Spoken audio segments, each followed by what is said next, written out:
자, 오늘 말씀을 보게 되면 이스라엘 왕이었던 다윗은요, 인구 계수를 갑자기 하게 돼요. 한마디로 인구 조사를 실시하게 되는 것이죠. 인구 조사를 하기 위해서 다윗은 누구를 부릅니까?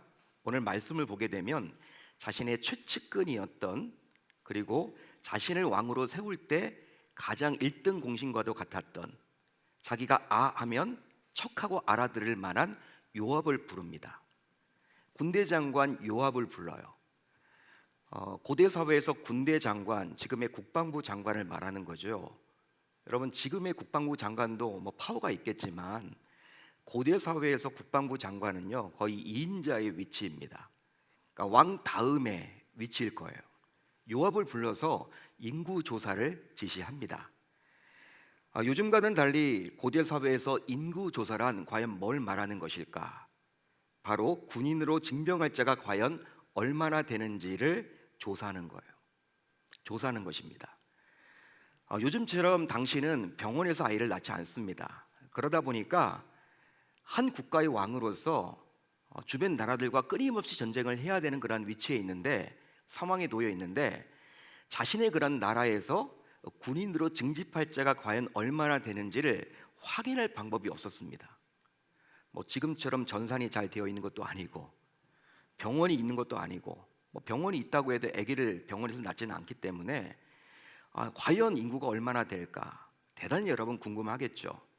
항상 왕으로서 주변 이웃 나라들과 전쟁을 해야만 하기 때문에 군인이 여러분 어느 정도 있는지를 잘 확인해야지만 전쟁 대비를 할 수가 있고 전쟁 준비를 할 수 있단 말이에요. 따라서 어떤 의미에서 보게 되면 왕으로서 당연한 책무라고 할 수가 있습니다. 이 인구 조사를 하는 것은 나쁜 것이 아니죠, 여러분. 그런즉 왕인 다윗의 입장에서 인구 조사를 실시한 것은 지극히 해야 할 일을 하는 것이라고 감히 말할 수 있는 거예요. 자, 그런데 예상치 못한 일이 벌어졌습니다. 어떤 일이 벌어졌습니까? 바로 다윗의 최측근이자 지금까지 다윗을 왕으로 만드는데 1등 공신이었던 이 요압 장관이 반대를 해요. 대항하기 시작합니다. 왕이여, 어찌 나에게 이런 일을 시키십니까? 왜 저에게 이 일을 시키시죠? 저 이 일을 할 수 없습니다. 여러분, 지금까지 자신이 요구하는 것은요 뭐든지 다 들어줬거든요. 그런데 이 요압이 이번에는요, 왕이여, 왜 이 일을 저에게 시키는 겁니까? 저 할 수 없습니다. 이렇게 여러분 대항합니다. 왕에게 여러분 대적을 해요. 있을 수 없는 일이 지금 벌어진 거죠. 여러분, 요압은 신하로서, 그것도 평소 충성스러운 다윗의 신하였습니다. 다윗 왕의 충복이었어요. 여러분, 죽으라 하면 죽을 신용까지 했던 자가 바로 누구였습니까? 이 요압이었다라는 거예요. 그런데 여러분, 이 요압이 지금 반대를 하고 있습니다. 심지어는 이렇게 말을 하죠. 어찌하여 이스라엘이 범죄하게 하시나이까? 왕이여, 어찌하여 이스라엘이 범죄하게 하십니까? 라고 대듭니다. 반대를 여러분 표명해요. 이런 요압으로 인해서 다윗은 왕으로서의 자존심 구기는 상황을 만나게 된 거죠. 요압에게 시켰는데, 다른 사람이 아니라 그래도 요압에게 시켰는데 요압이 이렇게 반대를 하니 체면이 말이 아니겠죠, 여러분, 왕으로서. 하지만 다윗도 만만치 않습니다. 만만치가 않아요. 요압을 재촉한지라 라는 표현이 나오죠. 오늘 말씀을 보게 되면 요압을 재촉한지라 라는 표현이 나오는데, 이건 쉽게 말해서 화를 내면서 하라는 대로 하라고 불호령을 내렸다라는 거예요. 너는 신하고 나는 왕이야. 신하는 왕이 시키는 대로 하기만 하면 돼 라고 화를 냈습니다. 재촉했다라는 게 그런 표현이에요. 자, 그런데 정말 놀라운 일이 벌어졌는데요, 그것은 바로 하나님께서 이런 다윗의 명령을 아주 악랄하게, 악하게 여기셨다라는 거예요. 자, 그렇다면 한번 생각을 해보자고요. 하나님 보시기에 악하다고 제가 지금 말씀을 드렸는데, 사전에 인구조사를 해서 갑자기 닥칠 전쟁을 미리 대비하는 것, 준비하는 것, 계획하는 것, 그게 여러분 악한 일입니까? 여러분 어떻게 생각을 하세요?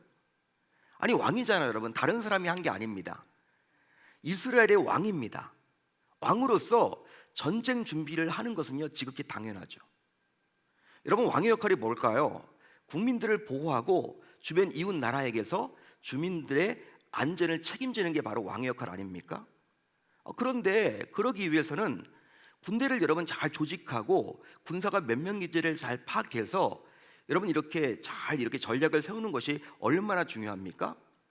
따라서 이 인구조사는요 당연히 해야 할 것 같아요. 당연히 필요한 것 같아요.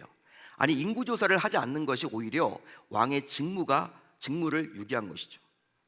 왕이 해야 할 일을 하지 않는 거예요. 그만큼 중요한 것이 인구조사입니다. 그런데 왜 하나님께서 이런 왕 노릇을 하고 있는, 왕으로서 자신이 해야 할 그 일을 하고 있는 이 다윗에 대해서 악하다라고 표현을 하고 있는 것일까요? 여러분, 요압뿐만 아니라 오늘 말씀에서 보여주시듯이 하나님까지도 다윗의 처지를 악하게 여기신 분명한 이유가 있어요. 분명한 이유가 있습니다. 그것은 바로 다윗이 인구조사를 하려 했던 이유가 철저하게 잘못되었기 때문이에요. 실제로 다윗은 전쟁을 대비해서 준비하려는 이유로 인구조사를 하려고 한 것이 아니었습니다. 여러분, 다윗의 중심을 알고 계셨던 이 하나님께서 그걸 모를 리가 없어요.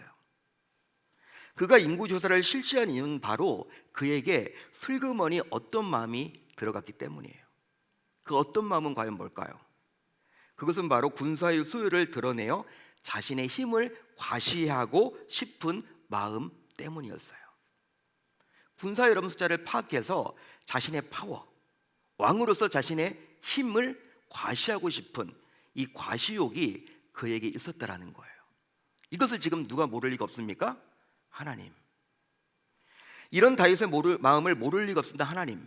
근데 하나님만 모를 리가 없었던 것이 아니라 누구도 몰랐어요? 누구도 모를 리가 없어요, 여러분? 바로 사탄도 모를 리가 없습니다. 여러분, 그렇기 때문에 이런 다윗의 마음을 모를 리가 없었던 사탄 역시 이런 틈을 타서 그를 충동질했던 것이죠. 어디에 나와 있습니까? 오늘 말씀 1절을 한번 같이 읽어봅니다. 1절 시작. 사탄이 일어나 이스라엘을 대적하고 다윗을 충동하여 이스라엘을 계수하게 하니라. 여러분, 결국 다윗은 사탄의 충동질에 넘어져서 결국 교만하게 되었습니다. 교만하게 되었어요. 사탄에게 넘어진 거예요. 여러분, 참 이 교만, 첫사람 아담부터 여러분 계속 교만 때문에 다 넘어지죠. 사람은 누구나 다 교만 때문에 넘어지는 것 같아요. 다윗 역시 교만 때문에 넘어집니다. 이것은 그동안 약하고 부족한 가운데서도 그의 능력이 되셨고 그에게 힘을 주신 하나님의 은혜에 대한 배신이라고 감히 말할 수 있는 거예요. 따라서 하나님께서 다윗의 인구조사를 악하게 바라본 것은 아무리 어떤 상황에서도 변치 말아야 할 마음, 변하지 말아야 할 마음, 그것을 놓쳐버린 것에 대한 하나님의 무서운 책망이라고 감히 말할 수 있는 거예요. 그러니까 변해서는 안 되는 것이 있거든요. 다른 것들은 다 변하더라도 변하지 말아야 할 마음이 있는 거예요. 믿으시면 아멘. 그것이 바뀌어진 것에 대해서 하나님께서 지금 무섭게 지금 책망하고 있는 겁니다. 하지만 안타깝게도 다윗은 요압의 현실적인 충고를 자신에게 대항하고 대적하려는 소리로 오해했습니다. 신하가 까부네? 많이 컸네? 이인자가 이렇게 많이 컸네? 아유, 많이 컸다. 너 많이 컸다, 요압. 여러분, 요압이 지금 헛소리를 하는 게 아니에요, 여러분. 이거 하지 말자는 거예요. 이거 해서는 안 된다라는 거예요. 여러분, 요압도 하나님의 사람 아닙니까? 여러분, 그렇기 때문에 하나님 믿는 자로서 이거 해서는 안 되는 거야. 전쟁은 여러분 숫자에 달려있는 게 아니잖아요. 하나님이 지금까지 모든 이스라엘의 정복 전쟁을 다 책임져 주셨는데 무슨 여러분 전쟁을 하겠다라는 건가? 할 필요가 없는 것인데 그분만을 왕으로 모시면 항상 이스라엘은 어떤 전쟁이든지 승리하는데, 여러분 이 다윗의 마음을 모를 리가 없었던, 여러분 몰랐던 이 요압은요, 여러분 이 전쟁에 대해서 생각을 했기 때문에 반대를 했던 거예요. 그렇지만 요압은 전쟁 때문에 지금 개수를 하려고 하는 것이 아니죠, 여러분. 전쟁 핑계를 대지만 전쟁을 하려면 숫자를 우리가 알아야 된다, 이것을 핑계로 대고 있지만 여러분, 그 숫자를 드러냄으로 인해서 누구를 여러분 높이기 위함이에요? 자기 자신. 자기 자신. 다윗은 요압의 현실적 충고를 자신에게 대항하는 소리로 알아들었습니다. 그래서 불편한 감정을 드러내었죠. 즉, 다윗 자신의 마음이 하나님 앞에 변한 것은 깨닫지 못하고 자신을 돕는 소리를 싫은 소리로 여깁니다. 한마디로 반대하는 소리로 여겼다라는 거예요. 여러분, 요압이 그래도 충복입니다. 충복. 하지 말자고 하면 안 하면 돼요. 요압은 여러분 자신에게 대항하는 소리로 들었다라는 거예요. 그 결과 하나님께서 주신 왕의 권한을 오히려 하나님이 싫어하시는 일을 감행하는 일에 사용해 버렸죠. 그게 바로 누구였습니까? 다윗이었습니다. 여러분, 이제 인구조사의 결과는 어떠했을까요? 인구조사의 결과는요, 오늘 말씀 5절 6절에 나와요. 우리 한번 같이 읽어봅니다. 시작. 요압이 백성의 수효를 다윗에게 보고하니 이스라엘 중에 칼을 뺄 만한 자가 110만 명이요 유다 중에 칼을 뺄 만한 자가 47만 명이라. 요압이 왕의 명령을 마땅치 않게 여겨 레위와 베냐민 사람은 계수하지 아니하였더라. 아멘. 여러분, 실제로 도합 몇 명이 계수되었습니까? 157만 명. 와우. 여러분, 군인으로 나가서 싸울 수 있는 자들이 몇만 명이에요? 157만 명. 자, 그렇지만 뭐 어쩌라는 말입니까, 여러분? 157만 명이 아니라 1570만 명, 아니 그 이상이 된다 하더라도 그게 하나님 앞에서 뭐가 중요할까요? 여러분, 하나님이 숫자로 쌓아놓으시는 분이 아니잖아요. 숫자로 싸우시는 분이 아닙니다. 하나님은 솔직히 하나님께서는 우리 인간들처럼 병력 숫자로 싸움을 하시는 분이 아니에요. 여러분, 그분은 창조주십니다. 그분은 만왕의 왕이십니다. 만군의 여호와 하나님이에요. 모든 천사를 부려서 여러분 군단을 만들어서 그냥 여러분 하루아침에 전멸시킬 수 있는 분이 바로 누구입니까? 여호와 하나님. 여러분, 157만 명이 뭐가 중요해요? 다윗은 여러분 기분이 여러분 좋았겠죠. 왕이여 157만 명입니다. 100만 명의 군인, 아니 157만 명, 엄청난 숫자죠. 여러분, 그게 뭐냐는 거예요. 아니 1570만 명이 있다고 하더라도 그게 하나님 앞에 뭐가 여러분 자랑거리가 되겠습니까? 오히려 이 숫자는 다윗을 교만하게 만드는 원인밖에 되지 못한 것이죠.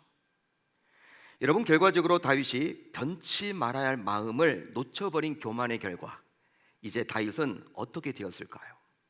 다윗은 어떻게 되었을까? 물론 다윗은 다윗답게 즉시 하나님께 자신의 잘못을 우선해서 회개합니다. 그래도 여러분, 다윗은요 우리보다는 조금 낫는 것 같아. 우리보다는 여러분 괜찮은 사람 같아. 여러분, 즉각적으로 회개를 합니다. 누가 시켜서 하는 게 아니에요. 여러분, 회개할 마음을 하나님이 주신 것인지 몰라도 회개를 합니다. 어디 나와 있습니까? 8절이죠. 우리 한번 같이 읽어봅니다. 8절 시작. 다윗이 하나님께 아뢰되 내가 이 일을 행함으로 큰 죄를 범하였나이다. 이제 간구하옵나니 종의 죄를 용서하여 주옵소서. 내가 심히 미련하게 행하였나이다 하니라. 아멘.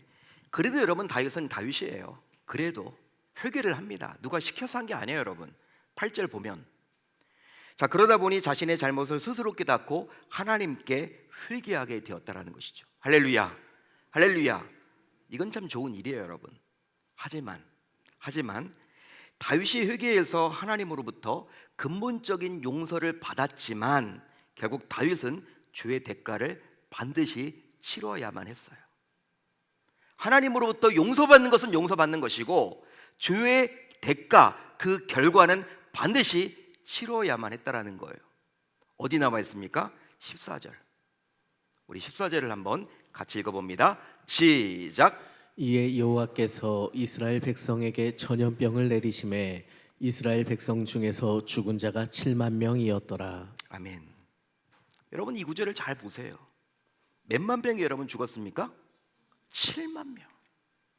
전염병으로, 순식간에. 여러분, 전쟁을 했습니까? 안 했습니까? 전쟁을 해본 적도 없어요. 153만 명이 있는데 전쟁을 해보지도 않았어. 근데 그 가운데 무려 7만 명이 죽었어요. 7만 명이. 그것도 하루아침에. 해보지도 않았는데 7만 명이 죽었다니까? 이건 바로 뭡니까 여러분? 죄의 대가를 치러야 함을 우리에게 분명하게 낱낱이 말해주고 있는 거예요.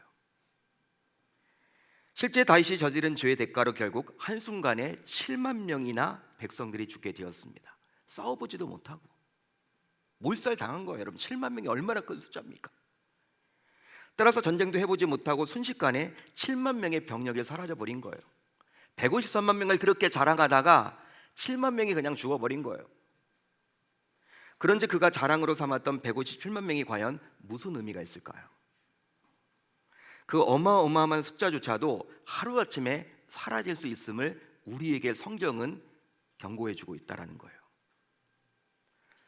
이처럼 죄를 짓게 되면 하나님께 회개해서 용서받아도 그 죄의 결과는 반드시 치러야만 하는 거예요. 그렇기 때문에 죄는 여러분 되도록이면 안 져야 돼요. 되도록이면 멀리해야 돼요.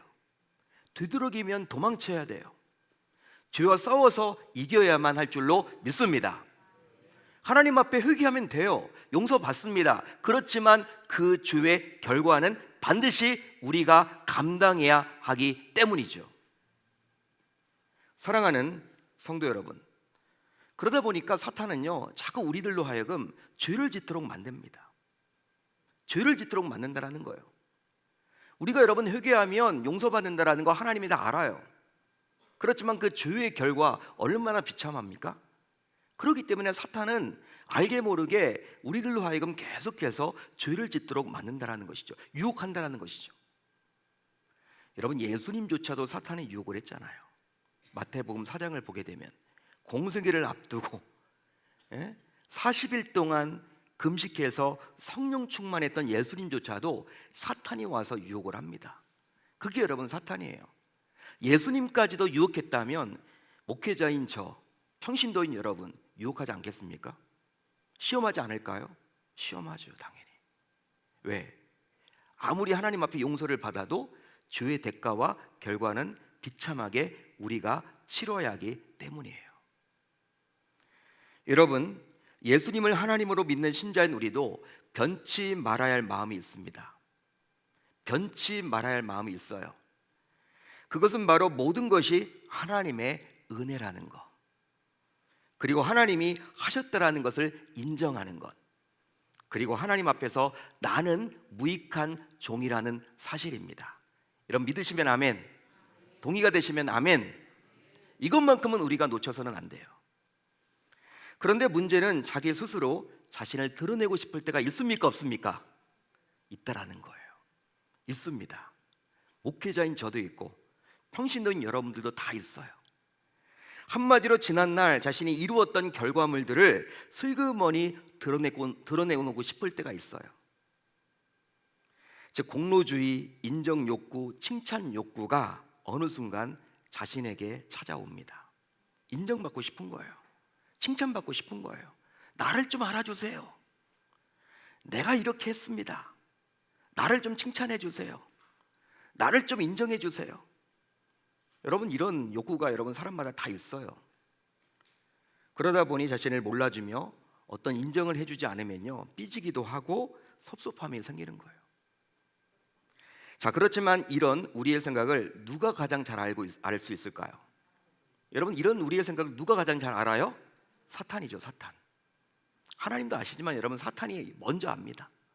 알아요, 여러분 사탄이. 사탄은 우리를 역으로 이용해서 무너뜨리려고 하기 때문에 우리를 여러분 호시탐탐 노리고 있거든요. 그러면 사탄의 소리는 과연 뭘까요? 그것은 바로 준비하고 조사하고 드러내고 나타내고 이것을 당연하게 여기라고 하는 거예요. 우리를 여러분 드러내는 것, 이걸 당연하다라고 여기는 거예요. 여기도록 만드는 거예요. 나를 여러분 나타내려고 하는 것, 내가 한 일을 여러분 이렇게 뽐내려고 하는 것을 당연하다, 그 당연한 거야, 이렇게 우리들에게 여러분 촉구합니다. 이야기를 해줍니다. 한마디로 사탄의 소리는 바로 너 무시당하지 마, 너 얕보이지 마, 이런 소리들이에요. 바로 나로 하여금 교만하여 무너지도록 충동질하도록 만들죠. 그런즉 이제 우리 모두 다시 마음을 다잡아야만 하겠습니다. 다시금 우리의 마음을 다잡아야만 하겠습니다. 제가 하나님을 향한 우리의 마음이 변치 말아야만 하겠죠. 한마디로 변화는 좋은 것이지만 변질이 되어서는 결코 아니 될 줄로 믿습니다. 여러분, 교만은 반드시 대가를 지불해요. 교만은 반드시 대가를 지불합니다. 사탄은 어떻게 해서든지 우리로 하여금 자고하도록 만듭니다. 다윗도 여러분 넘어졌잖아요. 다윗도 여러분 넘어집니다. 오늘 말씀에서도 여러분 넘어졌죠? 여러분, 우리아의 아내 밧세바를 범한 사건도 여러분 이 다윗이 교만해졌기 때문에 그렇게 넘어진 거예요. 한마디로 전쟁이 시작됐는데도 불구하고 왕국에서 여러분 그냥 늦잠 자버렸습니다. 전쟁이 여러분 시작되는데 우리가 이긴 전쟁인데 뭐 이런 식이죠 여러분. 교만한 마음 때문에 밧세바 사건도 일어난 것이고 인구 개수 사건도 일어난 거예요. 따라서 우리 모두 교만하게 되면 반드시 대가를 지불해야 함을 알아야만 하겠죠. 실제로 하나님께서는 절대로 교만한 자를 그냥 내버려 두지 않으세요. 하나님은요, 교만한 자는 사용하지 않으십니다. 그냥 유기해 버리세요. 그냥 버려버리십니다. 여러분, 연약한 자나 좀 잘 못하는 자들, 덤벙대는 자들, 좀 실력이 부족한 자들은요, 하나님이 채워서 사용하십니다. 그렇지만 교만한 자는요, 그냥 버리신다니까요. 사울의 예를 통해서 우리는 알 수가 있죠. 사울이 왕이 여러분 본래 여러분 왕으로 쓰임 받았을 때, 세워졌을 때 자기 보찜 속에 여러분 숨었잖아요. 내가 무슨 왕이냐고, 내가 무슨 이스라엘의 왕으로 세움받냐고, 여러분 나는 왕이 될 수 없다고. 그렇게 연약하고 겸손했던 자가 바로 이 사울이었어요. 그렇기 때문에 하나님께서 그 수많은 사람들 가운데 이스라엘의 초대 왕으로 세웠던 거죠. 겸손한 자를 쓰시는 하나님의 특성상 그가 겸손했기 때문에 쓰신 거예요. 그렇지만 그가 왕이 된 이후에 완전히 180도 달라졌습니다. 그는 교만하게 되었고 하나님은 그 사울의 그 왕위를 끊어버리세요. 요나단으로 여러분 왕위가 물려가는 것이 아니라 바로 여러분 다윗으로 왕위를 바꿔버렸습니다. 그게 바로 우리 하나님이세요.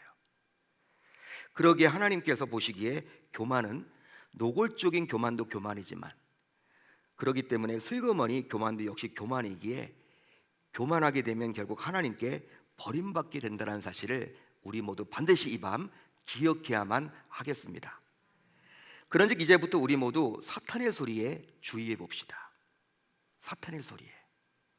즉 처음에는 달콤하지만 결과는 엄청난 대가 지불이 따라옴을 우리 모두 기억해야 할 줄로 믿습니다. 그러기에 우리 모두 가까운 사람들의 이제 충성된 말에 귀를 기울여 봅시다. 여러분, 내 주변에 가까운 분들이 있죠. 그분들의 말에, 충성스러운 말에 귀를 한번 기울여 보자고요. 즉 배우자의 소리, 자녀의 소리, 부모의 소리, 교회 친구들의 소리, 목회자의 소리, 동역자의 소리를 잘 캐치해서 들어야만 하겠죠. 그뿐 아니라 매 주일마다 이 강단에서 선포되는 하나님의 소리에 우리 모두 귀를 기울여야만 하겠습니다. 그 이유는 바로 하나님의 소리는 우리를 바로 세우고자 하는 다급한 촉구이기 때문이죠. 여러분, 하나님은 교만한 자와 결코 일하시지 않아요.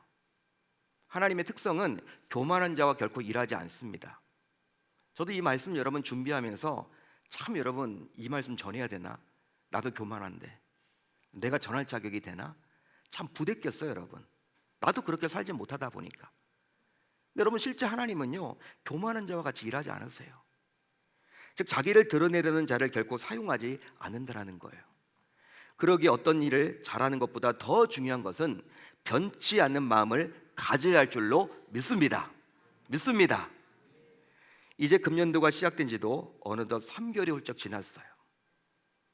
실제 밖을 나가보면 봄을 맞아 새싹이 돋아나고 꽃도 피고 무언가 새롭게 도약하는 느낌을 받곤 합니다.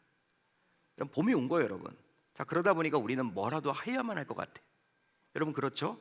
야, 이제 뭐라도 좀 해야만 할 것 같다. 공부를 좀 등한시했다면 이제 공부라도 내가 정말 열심히 해야만 할 것 같고, 운동을 우리가 겨울에 잘 안 했다면 이제 운동이라도 뭔가를 해야만 할 것 같고, 신앙생활을 역시 내가 분주하게 지금까지는 여러분 바쁘다라는 핑계로 잘 하지 못했다면 이제 봉을 맞아서 열심히만 해야만 할 것 같은 마음을 갖게 돼요. 하지만 이런 상황에서 신자인 우리 모두 놓쳐서는 안 되는 것이 있는데, 그것은 바로 모든 것이 하나님의 은혜라는 사실을 기억하는 거예요. 여러분 믿으시면 아멘. 자, 그러나 사탄은 지금도 여전히 우리로 하여금 받은 은혜를 기억하기보다는 받지 못한 것을 섭섭해하며 불평하고 불만하게 만듭니다. 여러분, 하나님으로부터 받았던 은혜가 얼마나 큽니까? 그 많은 것들을 기억하지 않고 받지 못한 거, 부족한 거, 남들이 가진 것처럼 보이는데 나는 없는 거, 이런 것들을 여러분 생각하면서 섭섭하다라고 불평불만을 한다라는 거예요. 그러기에 우리는 오늘 말씀에 나오는 다윗을 반면교사로 삼아서 반드시 하나님으로부터 받은 것을 떠올리며 그 은혜를 기억할 수 있어야만 하겠습니다. 이렇게 제가 말을 하니 어떤 분이 저에게 그러더라고요. 자신은 태어날 때부터 흙수저로 태어났고 불우한 가정 환경 때문에 부모의 사랑을 받지도 못했고 또 잘 배우지도 못했기에 심지어 교회에서조차도 무시를 받은 적이 한두 번이 아니었다라고 고백을 하면서 자신의 비참한 인생을 토로했던 분이 기억에 나요. 당시 이분은 나이가 상당히 높았으면서도 자신의 환경을 원망하며 항상 불평과 불만을 끊이지 않았습니다. 항상 여러분 얼굴이 밝질 못해요. 근심에 여러분 쌓여 있습니다. 하지만 저는 그분에게 이렇게 말씀을 드려봤어요. 집사님은 가진 것도 없고 배우지도 못해서 심지어 교회에서 무시당하는 수모를 겪은 적도 한두 번이 아니었다라고 말은 했지만, 그럼에도 불구하고 집사님을 위해서 우리 예수님께서는 하늘 보좌를 버리고 성육신 하셔서 결국 집사님 때문에 집사님을 위해서 십자가에서 달려 죽으셨어요. 그 결과 집사님은 예수님의 공로로 결국 구원을 받았고 하나님의 자녀로서 이렇게 교회에 나와서 예배를 드리는 것 아닙니까? 저는 이게 집사님에게 말씀을 드렸고요. 그렇기 때문에 집사님, 우리가 받았던 그 은혜를 한번 떠올려 봅시다. 하나님으로부터 받지 못한 것만 자꾸 생각하지 마시고, 그래도 많은 사람들 가운데 우리가 구원받은 것 자체가 얼마나 감사합니까? 그 기적 아닌가요? 집사님 배우지도 못했다며요. 본인 입으로 말씀하셨잖아요. 가진 것도 없다며요. 세상에서는 가진 것도 없고 또한 부족하면요 알아주지도 않지만, 하나님께서는 가진 것도 없는, 배운 것도 없는 집사님을 위해서 희생하셨다란 말이에요. 피와 물을 다 쏟으셨단 말이에요. 어떻게 하늘 보좌를 버리고 이 땅에 성육신할 수가 있단 말입니까? 집사님을 위해서 십자가를 질 수 있단 말입니까? 그 예수님을 바라보면서 이제 받았던 것을 한번 떠올려 보면 좋겠습니다. 제가 붙들고 기도를 해드리고 이렇게 말씀을 드렸어요. 여러분, 요즘 하나님으로부터 받은 은혜를 떠올리지 못하고 신자인 우리가 교만해져 있다면, 아니 우리 계명교회가 하나님으로부터 받은 축복을 기억하지 못하고 어느 순간 자고해져 있다면, 이제 우리 모두 다시금 하나님으로부터 받은 은혜, 하나님으로부터 받은 축복을 기억하며 처음 하나님을 섬겼던 그 마음으로 돌아가서 새롭게 출발하는 저와 여러분들이 모두 다 되어야 할 줄로 믿습니다. 우리가 변치 말아야 할 마음이 있다라는 거예요. 그것은 바로 무엇이냐면, 나를 위해서 하늘 보좌를 버리고 하나님이신 예수님께서 이 땅에 오셔서 십자가를 지어 주셨다라는 사실.